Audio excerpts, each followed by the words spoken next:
Good morning everyone. So welcome to Vidya Mandir online classes. So this is Venkat sir. So today I am going to discuss the qualitative analysis.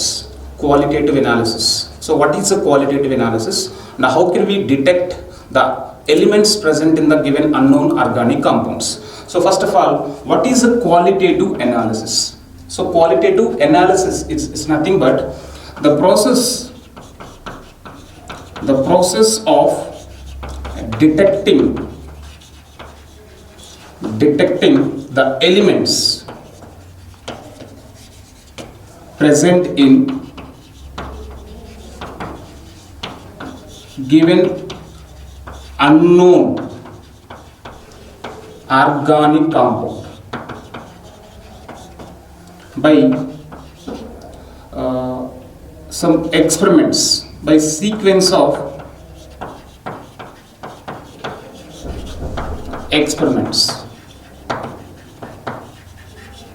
and this process we call it as what? Qualitative analysis. So by doing some experiments, we are going to find out the elements present in the given unknown organic compound, and that process we call it as what? Qualitative analysis.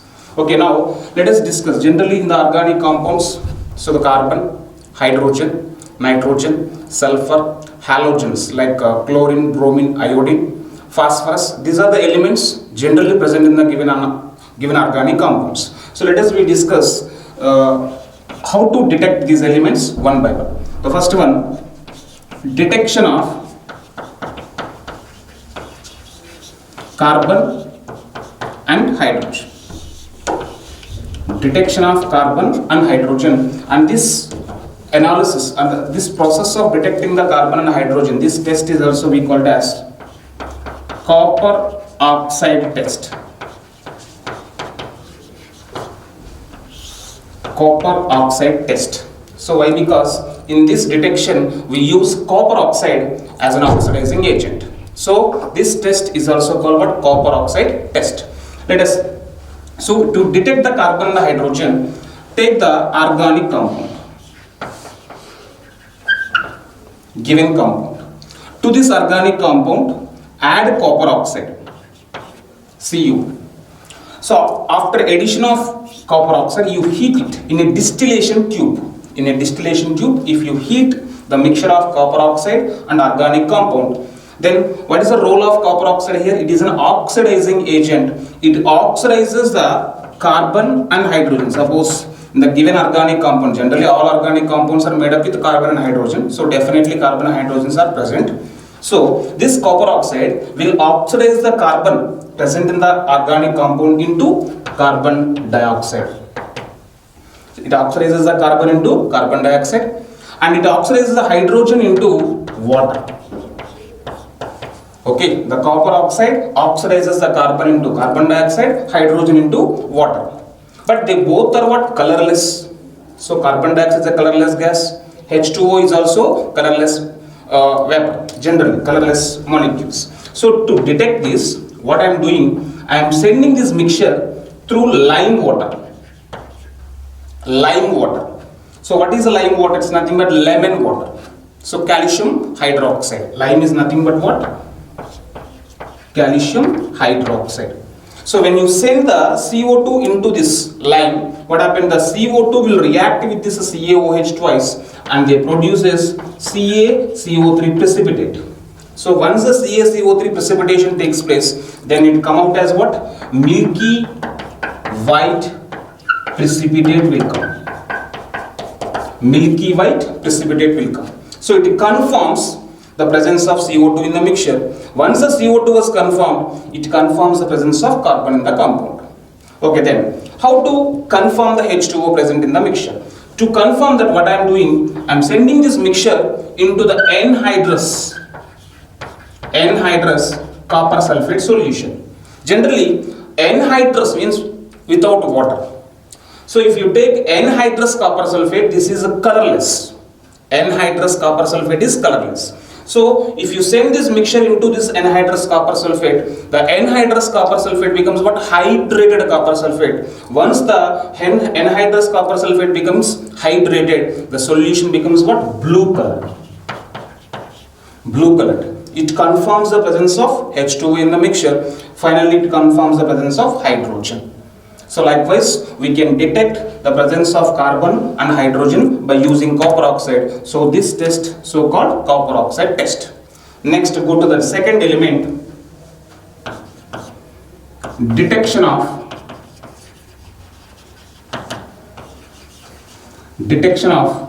nitrogen.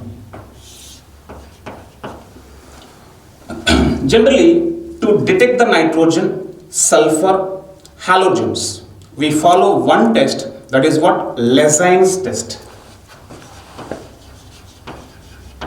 Lezine's test. So very important.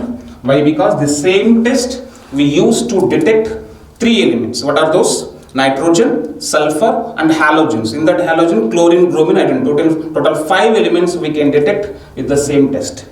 Okay, so first of all, Lezine's test is used to detect nitrogen, sulfur, halogens like chlorine, bromine, iodine. So we cannot detect the fluorine, only chlorine, bromine, iodine only we can detect by using this Lezine's test. Next, this Lezine's test consists of 2 steps. It has 2 steps. Step 1 and step 2. What are these 2 steps? The first step is a common. Step 1 is a common for these all elements. That is what? Preparation of sodium fusion extract solution. The first step is what? Preparation of sodium fusion extract solution. That is common to detect all these elements. Next, second step, this is unique for different elements. For example, for chlorine detection, step 2 is different. For bromine, step 2 is different. For iodine, that is different. For nitrogen, if different, sulfur is different. So, step 2 is unique for different elements, but step 1 is a common. So, let us discuss the first step, that is a common step. That is what? Preparation of sodium fusion extract. How to prepare the sodium fusion extract? See that while we are preparing the sodium fusion extract, we should be very careful. Why? Because we are going to use the highly reactive metal, that is what? Sodium. Okay, generally that is available in the laboratory, but we should be very careful while we are using this sodium metal.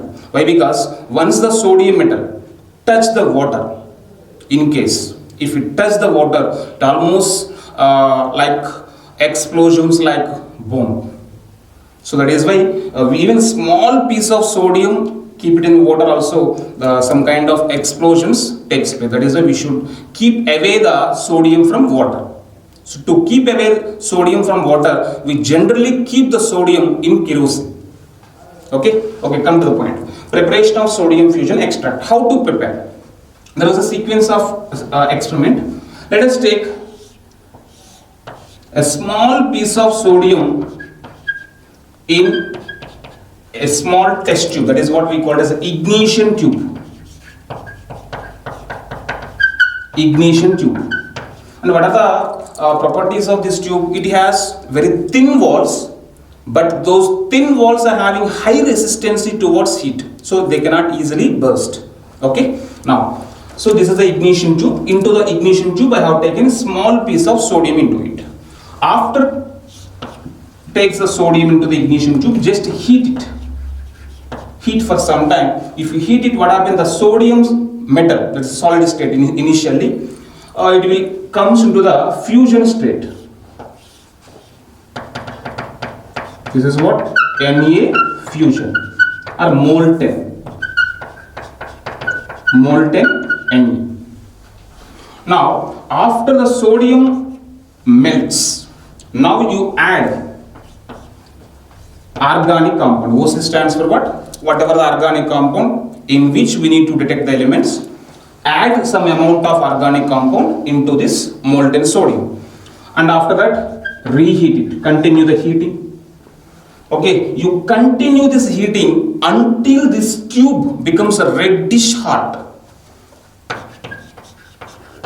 the whole tube becomes what? Reddish hot. It won't burst even if you heat it to very high temperatures also. This tube will not burst because I told you already it has a high heat resistance. That is why until it becomes very reddish hot, you continue the heating. Once it becomes reddish hot, immediately you plunge it in mortar. So what is mortar? So generally this mortar we use in a cooking purpose also, in household purpose also. It's like a small grinder. Okay, so you in this mortar,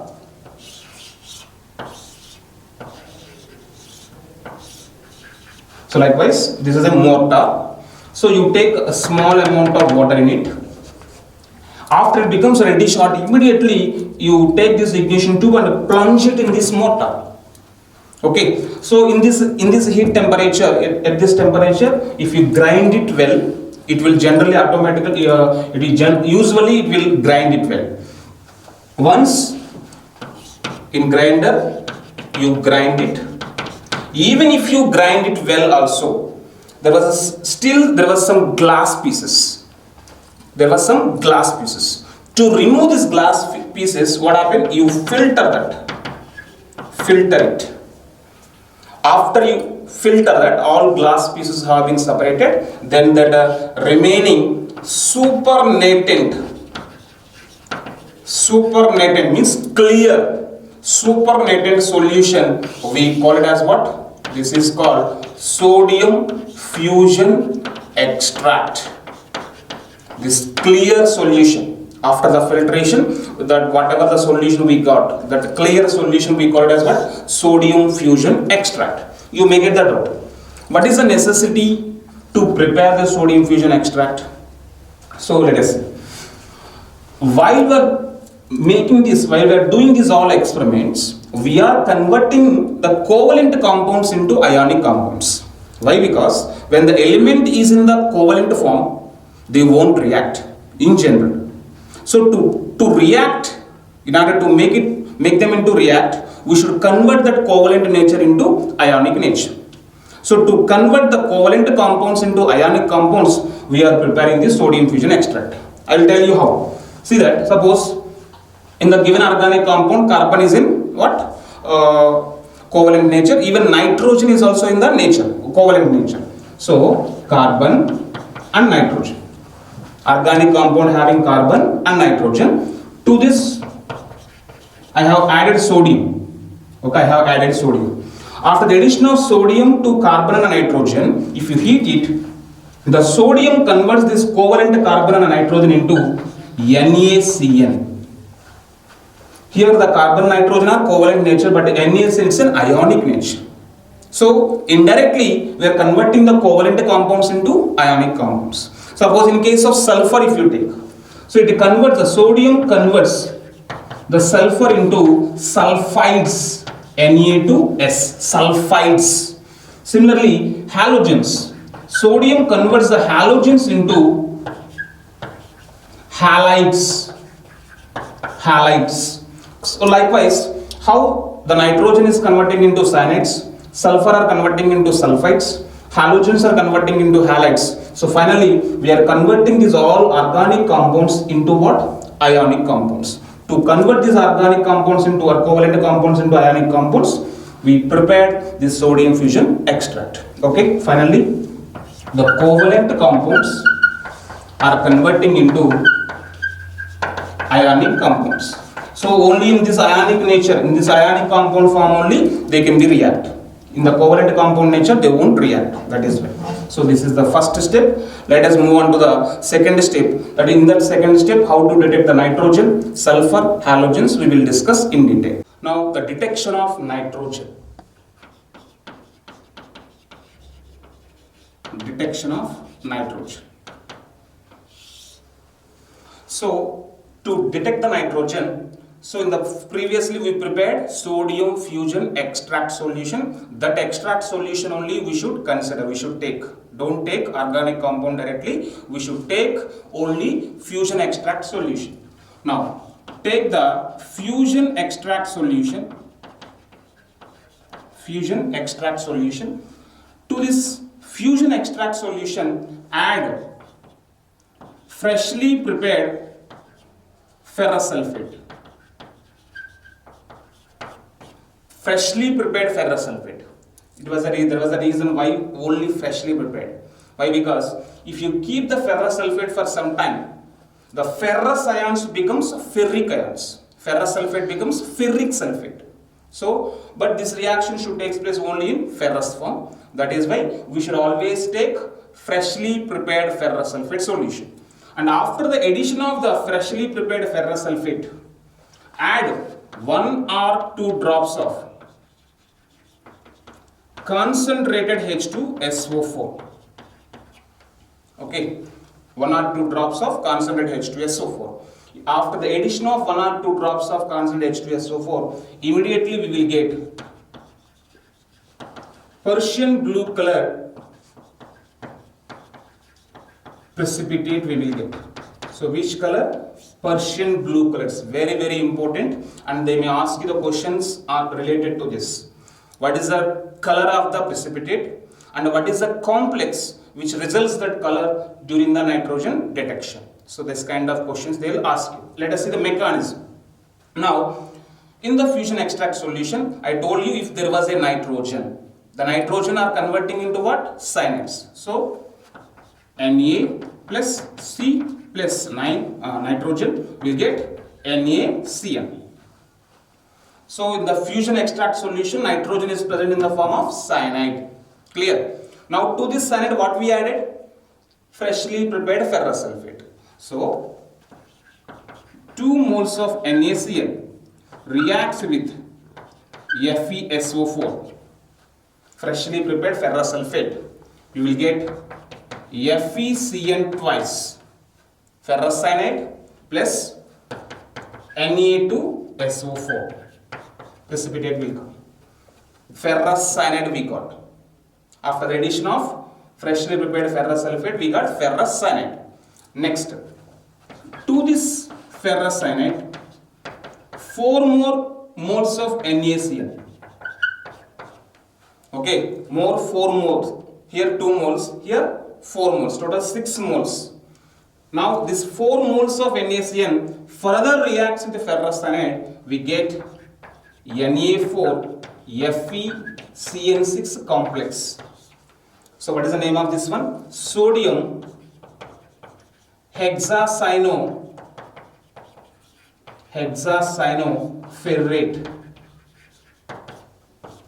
Okay, so after the complete reaction of freshly prepared ferrous sulfate with fusion extract solution, what is the final product here? Sodium hexacyanoferrate.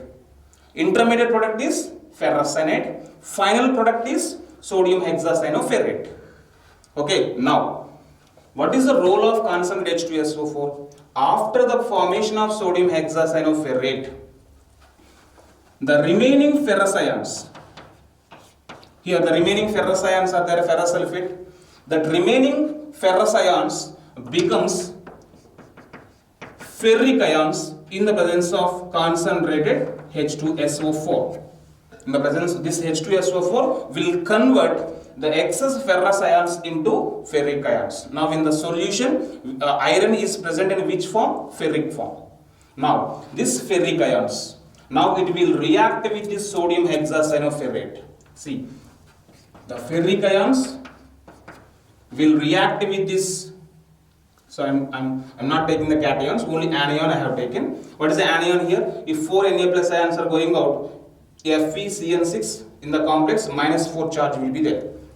Fe plus 3 ions reacts with FeCN6 -4 complex and they forms Fe4 FeCN6 thrice. So the name of this one is ferric ferrocyanide.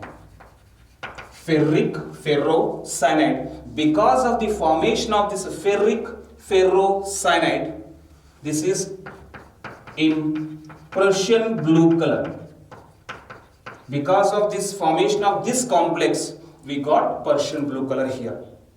So they may ask you the question, what is a chemical complex which results the Persian blue color during Lassen's test? So what is the name of that complex? Ferric ferrocyanide. And what is the chemical formula of ferric ferrocyanide? Fe4 FeCN6 taken thrice. Fe4 FeCN6 taken thrice. So it's a name and its chemical formula and its color. These three are very, very important during the detection of nitrogen. Clear now? So this is about detection of nitrogen. But there was a drawback in Lassen's test, especially the compounds having nitrogen. Okay, for the detection of the nitrogen present in the compounds, this Lassen's test have failed. Let us see. Limitations. What are the limitations of Lassen's test? See that some compounds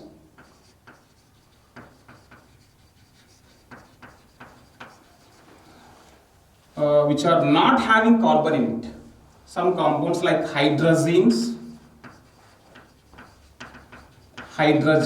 What is the formula? NH2 bond, NH2. This is called hydrazines. And hydroxyl amines, and its formula is NH2OH, hydroxyl amines. See, in these two compounds, see that nitrogen is present. Nitrogen is present, but there was no carbon. If there was no carbon, is there any formation of cyanides? No chance. If there was no cyanide formation, no chance to formation of the sodium hexacyanoferrate. If there was no formation of this complex, no Persian blue color. So that is why, even though these two compounds are having nitrogen in it, but because of absence of carbon, both hydrazines and hydroxylamines are failed.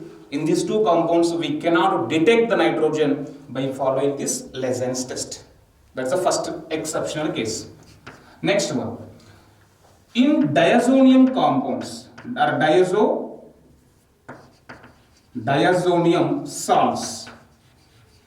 Even in diazonium salts also, we cannot detect the nitrogen present in it. So what is a chemical, functional group of diazonium salts?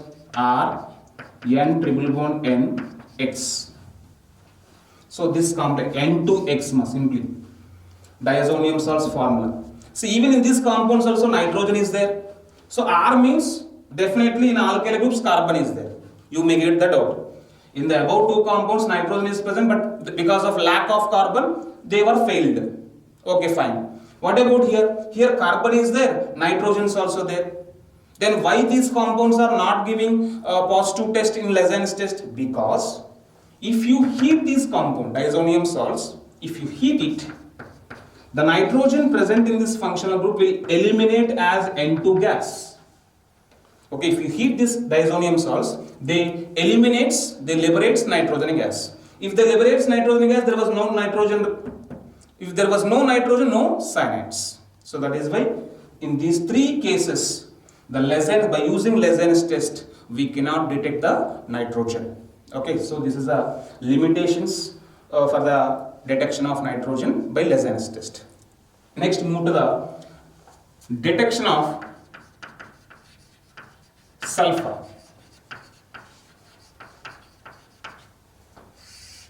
Detection of sulfur. How to detect the sulfur?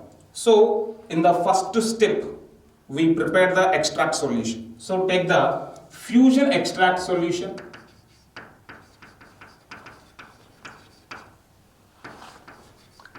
Fusion extract solution. To this fusion extract solution, you add nitroprusside solution.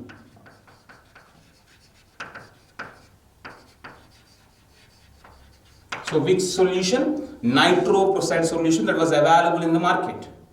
Okay, if after the addition of nitroprusside solution to this fusion extract solution, if you get violet color, PPT, or brown colored, or sorry, purple colored pipette, any one of these, then it confirms the presence of sulfur in the given organic compound. So once again, take the fusion extract solution, to that add nitroprusside solution, and then after the addition of nitroprusside solution, immediately if you get either violet colored or purple colored precipitate, confirms the presence of sulfur in it. Let us see the mechanism.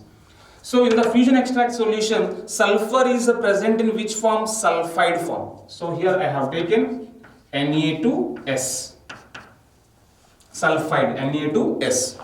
Now to this Na2 nitroprusside solution, what is the formula of nitroprusside solution?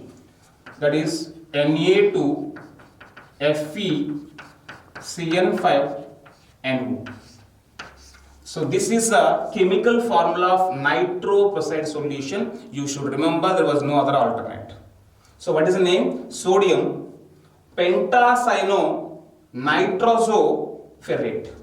So once again, sodium is a cation, and the remaining, this is a whole anion. In that anion, in the complex anion, you should start with the ligands. What are the ligands here? Cyanide is one ligand, NO, nitrosodium is another ligand. So how many cyanides are there? 5 are there. So pentacyanonitrosodium ferrate. So that is the chemical name of nitroprusside solution. And after the addition of this, just addition, this Na2S will go and add into it. Na2 plus Na2, it becomes what? Na4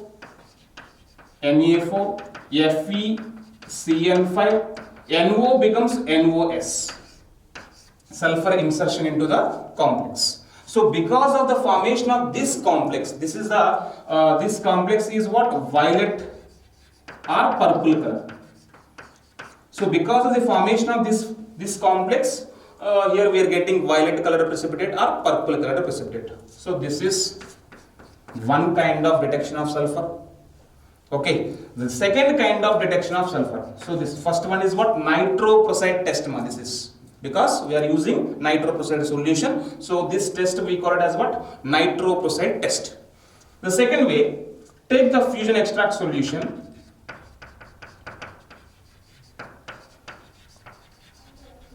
To this fusion extract solution, add lead acetate solution, lead acetate, in presence of acetic acid. In presence of acetic acid, add lead acetate to the fusion extract solution. Immediately we get black colored precipitate. So which color precipitate? Black colored precipitate. It is also confirming the presence of sulfur. Let us see the reaction. In the fusion extract solution, sulfur is present in sulfide form. To this, if we add lead acetate, what is the formula? PbCH3COO twice. So after the addition of this, the lead ions will react to the sulfide ions. We get lead sulfide. Lead sulfide is a black color. Then this acetate ions will react with the sodium and we get sodium acetates. Okay, so because of the formation of the lead sulfide, we are getting black PPT here. So this is the second way of detecting the sulfur by using lead acetate. So this test is also called what? Lead acetate test. So sulfur can detect by two tests. One is a nitroprusside test. The second one is what? Lead acetate test. In these two tests, we use fusion extract solution. Right? Next one, the sulfur we can also detect by using organic compound directly without using the fusion extract solution. By using direct organic compound also we can detect. Let us see.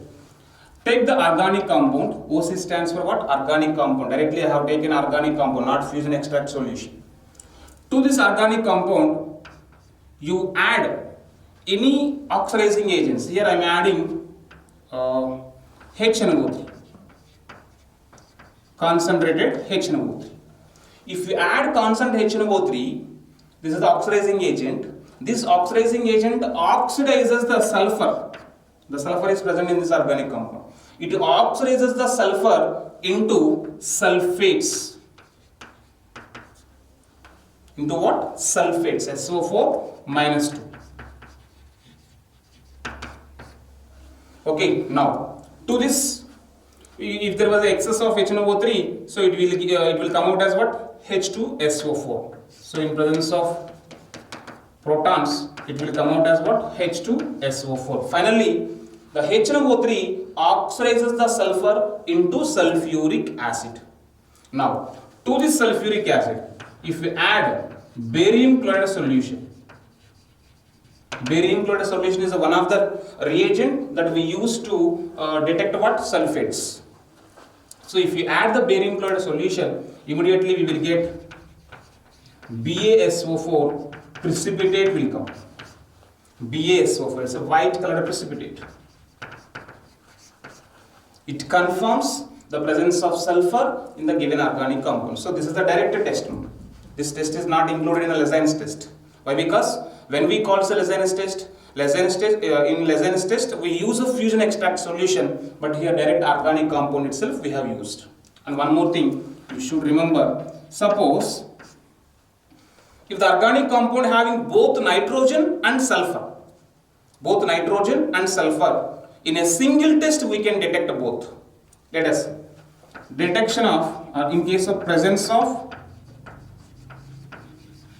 both nitrogen and sulfur. By which test? By using neutral FeCl3 reagent. So this test we call it as FeCl3 test. How? Let us see. In case of presence of nitrogen and sulfur, what happened? In fusion extract solution, while we are preparing the fusion extract solution, sodium will mix with carbon, nitrogen and sulfur. Sodium will fuse with carbon, nitrogen, sulfur present in the organic compound, and they come out as what? NaCNS. NaCNS. What is the name of this one? Sodium sulfocyanide. This is also we call it as sodium thiocyanate. So these are the two names of this NaCNS. Okay. In the fusion extract solution, the nitrogen, sulfur present in the organic compound are coming out as what? Sodium sulfocyanate or sodium thiocyanate. Now, to this, if you add NaCNS, if you add FeCl3, neutral FeCl3 reagent, okay, so 3 moles, it will form FeCNS thrice. Okay, so what is the name of this one? Ferric sulfocyanate, also called ferric thiocyanate. So because of the formation of this ferric sulfocyanate, we will get brick red or blood red colored precipitate we will get. So in case of presence of both nitrogen and sulfur, it gives which colored precipitate? Blood red colored precipitate, also called brick red colored precipitate. That is because of the formation of ferric sulfocyanate, also called ferric thiocyanate. The formula is FeCNS thrice. So this is about the detection of nitrogen, detection of sulfur, detection of both nitrogen and sulfur. Next, move to the detection of halogens. Detection of halogens. How can we detect? Take the fusion extract solution. Take the fusion extract solution.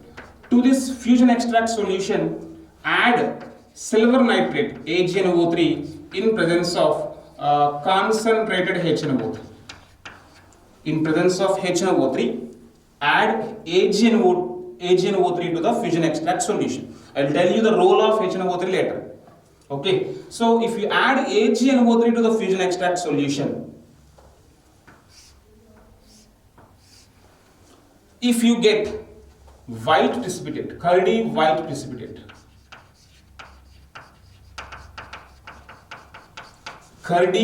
precipitate, and it is soluble in ammonia, that curdy white precipitate is soluble in ammonia, it confirms the presence of chlorine. It confirms the presence of chlorine. Why? This curdy white precipitate, because of the formation of AgCl here. AgCl is white precipitate, curdy white precipitate. Understood? If you add AgNO3 to the fusion extract solution, if you get curdy white precipitate and that was soluble in the liquid ammonia, it confirms the presence of chlorine. Instead of curdy white precipitate, if we get pale yellow colored precipitate, and this pale yellow colored precipitate is a sparingly soluble in ammonia. If it is sparingly soluble in ammonia, it confirms the presence of bromine. Why? Because this pale yellow precipitate is because of formation of AgBr. AgBr is pale yellow PPT, and this is sparingly means less soluble. Okay, less soluble in ammonia confirms what? Presence of bromine.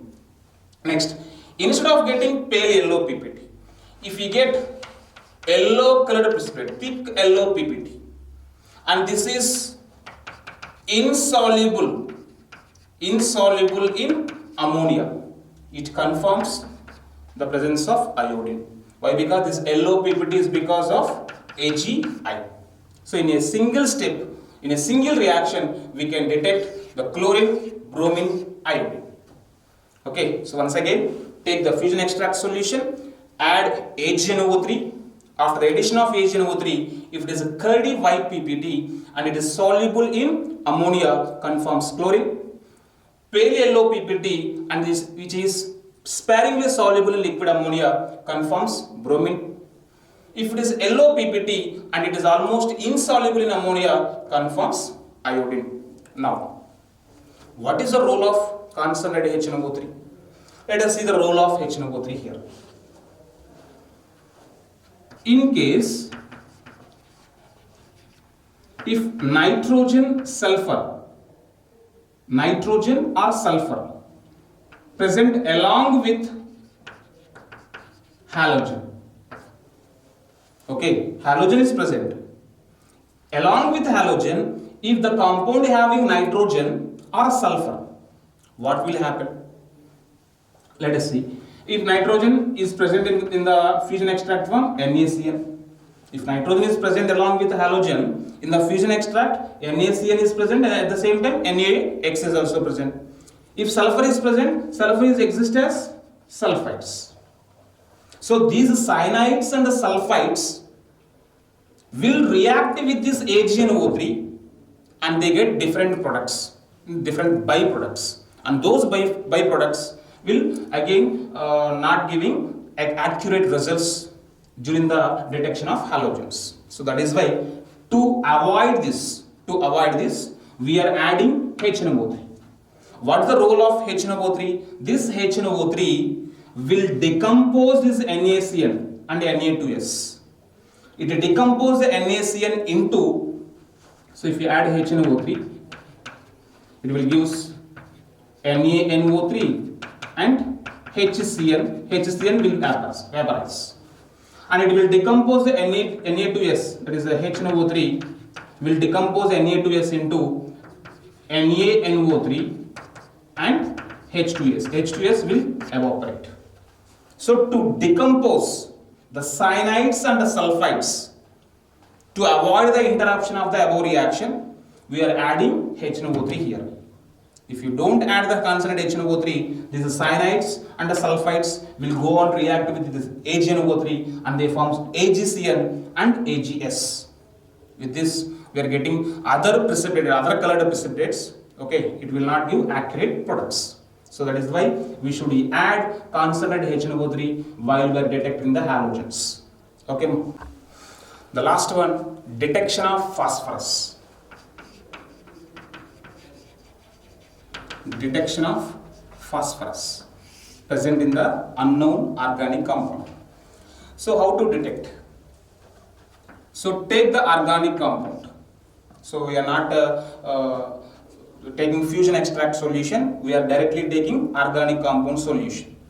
So to this organic compound solution, add the mixture of Na2CO3 and KNO3.